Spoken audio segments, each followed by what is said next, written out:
Hey guys, this is Christian from Canto 1408. First of all, thank you Esley for letting me take part in this video. The first Hellraiser is one of my all-time favorite horror films, but it's a film that I don't think needed sequels. Like, I don't think Hellraiser needed to be a franchise. In my opinion, the original film is a great standalone. Now, the film is written and directed by Clive Barker and is based on Clive Barker's book, The Hellbound Heart.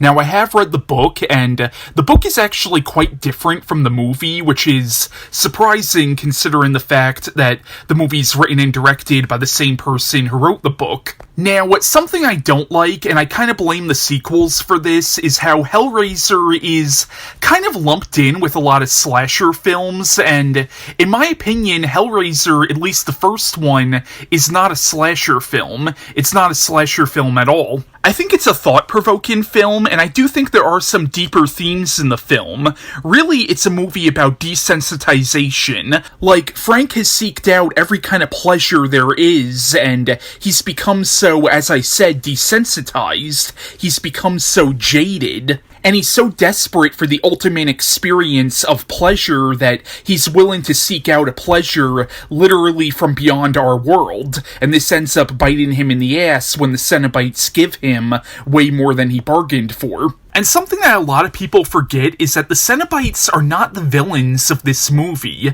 Really, the villains are Frank and Julia. And I think it's interesting how you're not 100% sure, at least in the first Hellraiser movie, whether the Cenobites really are demons, at least in a traditional sense, or maybe Frank only calls them demons because he doesn't know what else to call them. Like, maybe they're just beings from some other plane of existence. Some other dimension. Pinhead even says at one point in the movie, we're demons to some, angels to others. How do we know the Cenobites aren't angels? But Hellraiser is a brilliant movie. It's definitely one of my favorites, and I am planning on doing a retrospective on the Hellraiser franchise at the end of this month with some friends of mine, and Esley will hopefully be contributing to that as well. But once again, thank you Esley for letting me take part in this video, and you could find me at youtube.com/Canto1408.